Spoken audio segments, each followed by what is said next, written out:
नमस्कार दोस्तों, स्वागत है एक बार फिर आपके अपने YouTube चैनल जीवा स्टडी पर। तो अपन ये चैनल इसलिए ओपन किया कि जो आगामी सेकंड ग्रेड भर्ती है उसमें जो मैथ सब्जेक्ट है उसको कैसे टैकल करें, क्या गलतियां जिससे बचना चाहिए, खास करके जो नए स्टूडेंट है जिनकी बीएड अभी 2023 में कंप्लीट होगी उनको क्या गलतियां नहीं करनी है। अपन ने पहले बहुत सारी वीडियो देख ली कि कैसे तैयारी स्टार्ट करनी है, कैसे क्या करना है। आज जो अपना टॉपिक है वो आपको थंबनेल में दिख भी गया होगा कि कितने सब्जेक्ट या कितने टॉपिक पढ़े जिससे आपका जो 40% का क्राइटेरिया वो आप कंप्लीट कर लो। क्योंकि आपको पता ही है मैथ में कट ऑफ बाद की बात होती है, सबसे पहले होता है मैथ में 40% क्लियर करना। ठीक है। और आप क्या जो 2022 में जिसने भी सेकंड ग्रेड दिया, या फिर आप देखोगे कि बहुत सारे चैनल थे, सर थे जिन्होंने ये कहा था कि ये पढ़ लो, यहाँ से इतने क्वेश्चन आ जाएंगे, यहाँ से इतने आ जाएंगे और फिर आप क्या इजिली पास हो जाओगे। 20-30 क्वेश्चन तो आपके पिछले साल के रिपीट हो जाएंगे जो एग्जाम हो चुके हैं अभी तक उनमें से। लेकिन ऐसा कुछ भी नहीं हुआ। आरपीएससी ने अचानक ऐसा सरप्राइज दिया कि रिपीट तो छोड़ो, यहाँ पर एक क्वेश्चन के 3-4 मिनट लग रहे थे। सारे के सारे क्वेश्चन क्या इतने बड़े थे कि ऐसा है नहीं कि आपको याद है तो डायरेक्ट कर दिया ग्रेजुएशन में, या फिर कोई ट्रिक लगा कि जल्दी से कर दिया। ज्यादातर क्वेश्चन 90% क्वेश्चन आपके 2 से 3 मिनट ले रहे थे एक क्वेश्चन। ठीक है। और फिर क्या है, 40% के प्रेशर ने क्या है अटेम्प्ट ज्यादा करवा दिए और स्कोर सारा क्या आ गया 60 से कम आ गया, यानी कि 60 क्वेश्चन से कम हो गए। तो इस हिसाब से आपको ये गलती नहीं करनी है। बहुत सारे चैनल या सर आपको क्या पिछली बार बताया भी होगा कि 20-30 क्वेश्चन तो आपके क्या रिपीट हो जाएंगे, 5-10 डायरेक्ट वाले आएंगे, टीचिंग मेथड के 20 क्वेश्चन है तो आप 60 क्वेश्चन तक तो आराम से पहुंच जाओगे। लेकिन ऐसा बिल्कुल भी नहीं हुआ। और सेम यही बात आपको इस बार दिमाग में रखनी है कि आप क्या है सब्जेक्ट को सिलेक्ट नहीं कर सकते, चूज नहीं कर सकते कि ये टॉपिक छोड़ देता हूं, ये पढ़ लेता हूं। ठीक है, ऐसा बिल्कुल भी मत करना। और एक बात और, हो सकता है इस बार ग्रेजुएशन ज्यादा आई हो और अगर इस बार अगर वापस वेटेज डिसाइड नहीं हो तो जरूरी नहीं है कि ग्रेजुएशन ही ज्यादा आएगी। हो सकता है आपके 10+2 ज्यादा आ जाए। अगर वेटेज निर्धारित हो जाता है तो वैसे आएगी, वरना कुछ भी सरप्राइज आपको एग्जाम में जाकर मिल सकता है। टीचिंग के भी क्वेश्चन इतनी इजी नहीं आते हैं, ये भी थोड़ा सा ध्यान रखना। ऐसा नहीं है कि 20 में से मैं 18 कर दूंगा टीचिंग के। अगर आपको जो मैथ वाले क्वेश्चन है उसमें अगर 40-50 क्वेश्चन एकदम करेक्ट नहीं आ रहे ना, फिर ये 20 क्वेश्चन भी होने मुश्किल हो जाते हैं जो टीचिंग के, ये भी फिर हार्ड लगने लग जाते हैं। तो इस भरोसे मत रहना कि ये टीचिंग वाले 20 हलवा है, ऐसा बिल्कुल नहीं है। इनमें भी क्या जोर आने लग जाएगा आपको अगर आपकी अगर पीछे वालों से प्रेशर क्रिएट हुआ। तो मैं आपको एक क्लियर बता देता हूं, अभी क्या है बहुत सारे स्टूडेंट थे जिन्होंने 1.5 साल 2 साल तैयारी की थी, लेकिन उन्होंने क्या है जो सिलेबस था उसको सिलेक्ट कर लिया, उसको क्या चूज कर लिया, या उसको हम बांट दिया कि ये अपने काम का नहीं है, ये अपने लिए हार्ड है और ये इजी है। इजी वाले पढ़ लेता हूं, कुछ ना कुछ काम आ जाएगा। लेकिन एक बात बता देता हूं मैं आपको, अगर मान लो कि 100% अगर सिलेबस है उसमें से आप क्या 70% पढ़ रहे हो, ठीक है, उसमें से आपके क्या है 50% समझ में आ रहा है और फिर आप एग्जाम में तो और भी कम करके आते हो। ठीक है, वहां पर 30% भी नहीं कर पाते आप। तो इसलिए आपको ऐसा नहीं है कि सिलेबस को ही सिलेक्ट कर लो, आप हर एक टॉपिक पढ़ना है आपको।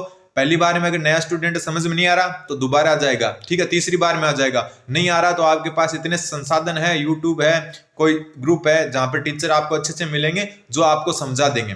ठीक है, जैसे थर्ड ग्रेड का एग्जाम हो जाएगा 25 फरवरी या 26 फरवरी, जब भी एग्जाम है उसके बाद में हम रेगुलर जो है यहाँ पर वीडियो अपलोड करेंगे कैसे तैयारी करनी है, प्लस कुछ ट्रिक्स मैं आपको बताता रहूंगा कि थोड़ा सा इस हिसाब से सोचे। खास करके जो नए स्टूडेंट है उनके लिए बता रहा हूँ कि क्या है अपने को एक सीधी सादी लाइन पर नहीं चलना। ये अर्थमेटिक नहीं है, अंकगणित तो नहीं है। यहाँ पर आपको एक अलग मैथ है, ऊपर जो एडवांस लेवल की मैथ है उसको एकदम शॉर्ट तरीके से पढ़ना है, यानी कि कैसे जल्दी में करें क्वेश्चन, कैसे गलतियों से बचें, वो चीजें ज्यादा इंपॉर्टेंट है यहाँ पर। ठीक है, एकेडमिक तरीके से आप यहाँ पर नहीं पढ़ सकते। तो पहले मैं आपको एक गलती से बचाने के लिए बोल देता हूँ कि जो 100% सिलेबस कवर करना है आपको। ठीक है, मैं आपको एक बता देता हूं कि इस बार जो 1.5-2 साल तैयारी की थी उन्होंने क्या किया, ग्रेजुएशन के 10 टॉपिक में से किसी ने 6 पढ़े, किसी ने 8 पढ़े, किसी ने 7 पढ़े। और यही क्या है इनको क्या हो गया फिर आगे जाकर हानिकारक सिद्ध हो गया, क्योंकि फिर सारा ग्रेजुएशन पर आ गया। जहां से 3-4 क्वेश्चन या 4-5 क्वेश्चन आने थे वहां से क्वेश्चन आ गए 10-10। ठीक है, और एक बात और, जो 10+2 है, जो जितने भी यूट्यूबर है आप देख सकते हो,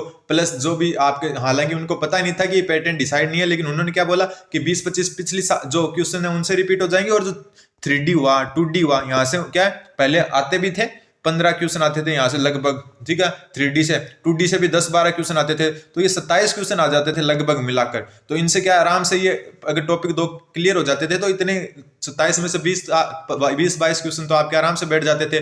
फिर ग्रेजुएशन के क्वेश्चन भी डायरेक्ट वाले आते थे कि थ्योरी टाइप में आ जाते थे, तो आपको क्या थोड़ा सा इजी रहता था। लेकिन इस बार सब कुछ क्या है जज्बात वक्त और सब कुछ पलट दिया, और क्वेश्चन क्या ग्रेजुएशन वाले भी इतने हाई डाल दिए। ठीक है, तो जिसके कारण क्या 40% का क्राइटेरिया भी क्या हो गया, थोड़ा मुश्किल हो गया। तो आपको सिलेक्टिव नहीं रहना है, क्योंकि 2D 3D से इस बार मिलाकर भी 5-7 क्वेश्चन भी नहीं आए। तो ये थोड़ा सा ध्यान रखना है इस बात का, ठीक है। दूसरी बात, कुछ गलतियां तो आपकी क्या एग्जाम में होकर रहेगी, इसलिए उन गलतियों के साथ में आपको तैयारी करनी है कि वो गलतियां क्या आप बच नहीं सकते। 4 से 5 क्वेश्चन का तो आपके क्या गैप आ ही जाता है, अगर आपको आ भी रहा ना वो क्वेश्चन, फिर भी 4-5 क्वेश्चन का गैप आ जाता है एग्जाम हॉल के प्रेशर के कारण।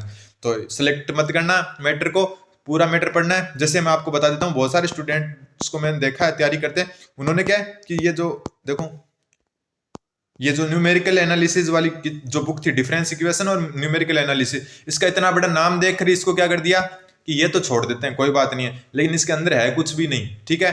इसके अंदर है इतना कुछ भी नहीं, इजी से क्वेश्चन आते हैं, लेकिन क्या इतना बड़ा नाम देख के बहुत सारे स्टूडेंट है मेरे सामने जिन्होंने ये स्किप ही कर दी बुक, लेकिन ये स्किप नहीं करनी थी, कोई भी बुक स्किप नहीं करनी है। 10th क्लास का भी अगर कोई टॉपिक है ना, उसको भी अच्छे से पढ़ना है आपको, ठीक। तो ये मैं पहले बता देता हूँ, आपको क्लियर कर देता हूँ कि आपको पूरा का पूरा कवर करना है, ठीक है। कैलकुलस में देखो, आप देख सकते हो कैलकुलस में इतने बड़े टॉपिक हैं, इनको अगर आपको कुछ नहीं आ रहा है ना, तो आप उसको थ्योरी को जरूर पढ़ें। ऐसा नहीं है कि यार ये तो आ ही नहीं रहा, एक क्वेश्चन आएगा, 2 आएगा, छोड़ देते हैं। कई बार क्या होता है, 1-2 की जगह 10 भी आ जाते हैं उस जगह से।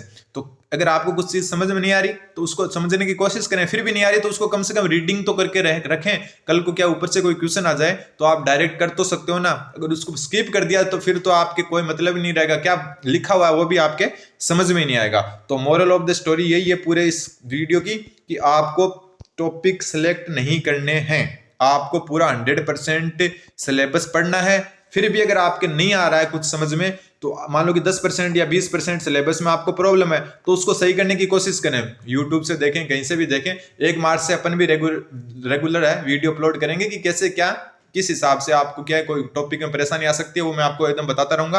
तो अगर ये इतने परसेंट में अगर अपने को कोई प्रॉब्लम है तो उनको क्या रीडिंग तो करें कम से कम, ठीक है। और एक सिलेबस का नाम देखकर मत डरें कि कहीं पर, जैसे यहाँ पर आपको मैं बता देता हूँ, जैसे कोई एक लेते हैं जो ये 2D 3D है, ये सबसे इजी है, ठीक है। सबसे ज्यादा शॉर्ट ट्रिक्स इसमें लगती है कि 10+2 का ज्यादा मैटर आता है तो, लेकिन इसको क्या 2D तो मेरे समझ में नहीं आई। दीर्घवृत्त पता नहीं क्या होता है, अति परिवलय क्या होता है, इससे क्या होता है कि दिमाग में बैठ जाता है कि यार अति परिवलय ये तो अपने को 12वीं क्लास में भी नहीं आए थे, अब कहां से आएंगे। लेकिन ऐसा कुछ नहीं है, वो एकेडमिक ईयर था, ये कंपटीशन है, ठीक है। वो एकेडमिक था, वहां पर अलग सिस्टम से चलते थे, यहाँ पर कंपटीशन, यहाँ ऑप्शन से भी हो जाते हैं। 2D 3D तो बहुत कुछ है, ऑप्शन से हो जाता है, सब कुछ हम बताते रहेंगे। आप सब्सक्राइब जरूर करें, 1000 सब्सक्राइब पहुंचाने की जल्दी से जल्दी कोशिश करें, ताकि क्या लाइव का हमें क्या विकल्प मिल जाए, फिर मैं आपको क्या समय समय पर अवगत कराता रहूंगा। एक बार 3rd ग्रेड का एग्जाम है तो थोड़ा सा ब्रेक लेते हैं, उसके बाद में क्या है 1 मार्च से हम रेगुलर क्या है अपने हिसाब से देखेंगे कि क्लास भी मैं आपको यहाँ पर अपलोड कर दूंगा। कुछ टॉपिक्स जो शॉर्ट ट्रिक टाइप से, पूरी क्लास तो मेरे को मैं इतना मतलब